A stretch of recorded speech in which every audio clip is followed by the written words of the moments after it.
guys. So talking to you on, well, maybe it's late at night, I don't know, but this is your flipped classroom for chapter 43, the immune system. You want to use this and your textbook, the information. Tomorrow in class you're going to be mapping out the immune system and you're going to finish that hedgehog assignment. So I'm just going to get out of the way of the screen and then talk to you a little more. So there's two types of immunity that we need to talk about. The first kind is innate immunity, and this is non-specific. This is just a general reaction to anything and everything. And you have external and internal defenses to help you to protect yourself against, well, and actually other organisms too. So you have external defenses. The first one would be the barriers. So you have your skin, your mucous membranes, cilia, all these things help to keep things out of your body. You also have some secretions that have low pHs, and they also have an enzyme called lysozyme, which will break down things that don't belong. If something does penetrate those external barriers, then you have your internal defenses. Your lines of defense are your phagocytes. These are white blood cells, also known as WBC. And especially your macrophage, which means literally big eater. They're going to gobble up whatever comes in and doesn't belong, and they're going to then show it off, if you will. And we'll see how they show it off a little later. These are found in the lymphatic system. They constantly going around doing surveillance of your body, looking for something that doesn't belong.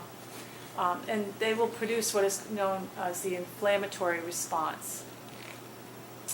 This diagram is from your book, and it shows all of your lymphatics, and you can see all the nodes, all the little green round, circles, if you will. And the lymph nodes are where they'll start to look at things that don't belong in your body.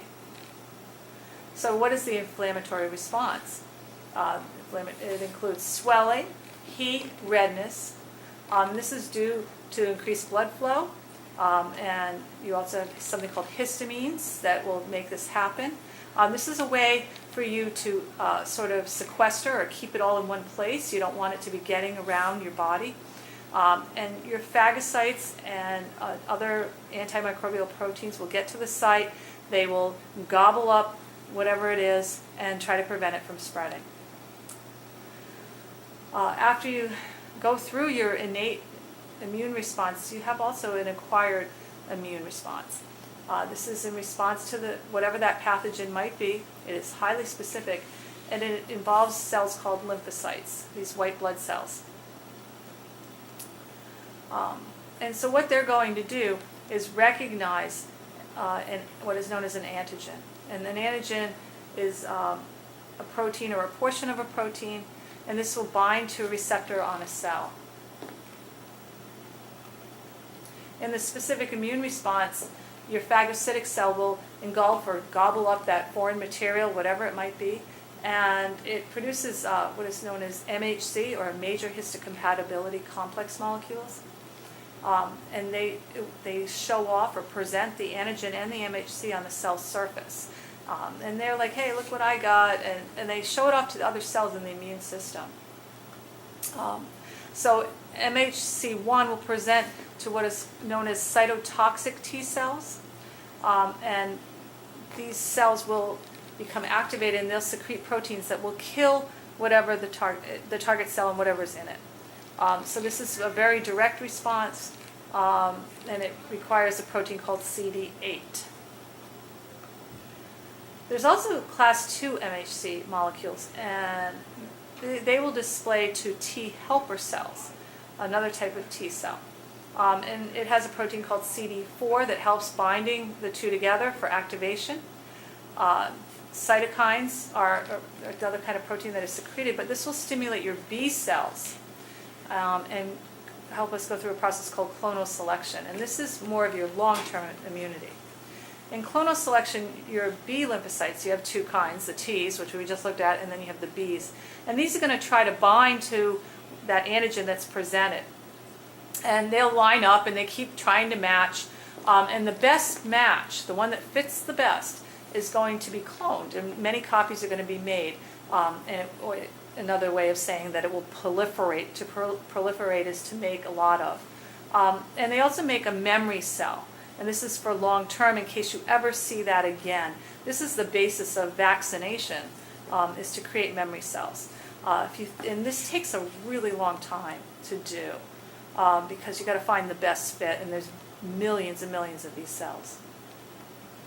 So this is a diagram of clonal selection. So you can see the T helper cell has bound, is going through this process, and they show you all the different, those little Y-shaped molecules are your IgG or IgM. It can be any one of those antibody molecules that are trying to fit. And you notice they use different colors to signify that they're a little different, and they really are all very different. And they will produce some antibodies, so the little Y's at the bottom. They're being secreted by what's known as a plasma cell on the left there. And on the right, you have your memory cells that will continue to circulate through your body and act as sort of a protection. Active immunization. This is in response to an antigen, and this can happen naturally or by going to the doctor and getting a vaccine. And so those memory cells help to basically immunize you. Once you've seen one strain of the flu, you'll never get that flu again.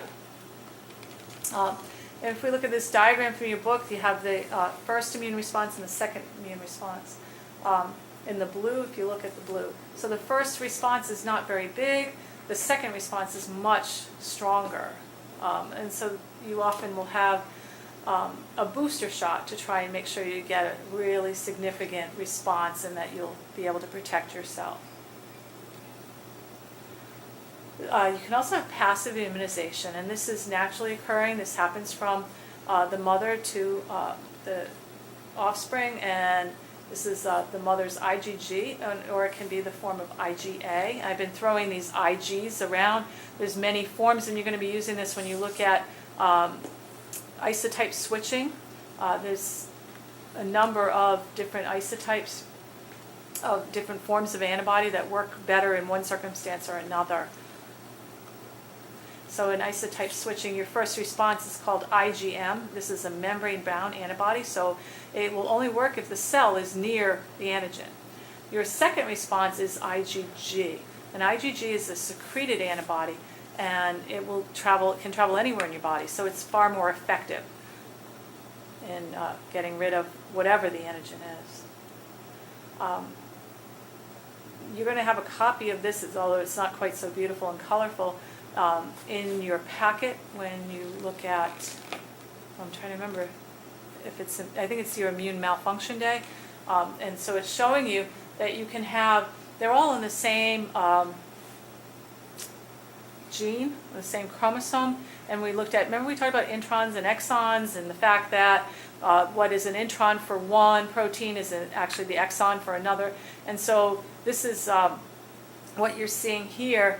And by the different colors, you can see that they're actually different forms of the antibody are being made. It's against the same exact antigen, but it's just a different form. So by the time you're done at the bottom there, you have an IgG on the left and IgA form on the right, but they're both against the same variable determinant. Okay, so how do you make these? Before you're even born, you have every possible combination of antigen epitopes. They're just combinations of amino acids, really. And then they're tested for reactivity to yourself. So if you have an antibody that's against a protein that's in your body, it's destroyed before you're born by apoptosis. Now, of course, there's a few that might get away, and this is one of the issues that we have with autoimmune disorders, is that you are reacting against yourself, whether it be that it completely binds or partially binds. But generally, you get rid of most of these self antibodies before you're born. So, as I said before, autoimmune is a loss of tolerance against yourself. Allergies are exaggerated response to antigens. And you can also have transplant rejection.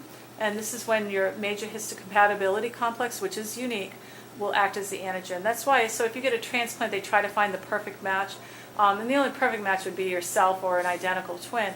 Those proteins that present antigens can act as antigens themselves. So now you're going to get busy tomorrow. You're going to be mapping out how the immune system works. Then you have time to finish looking at that hedgehog part 4, and then the next day after that you're going to be doing the immune malfunction, a case study where you'll be using all this information as well. Good luck with that, and see you soon.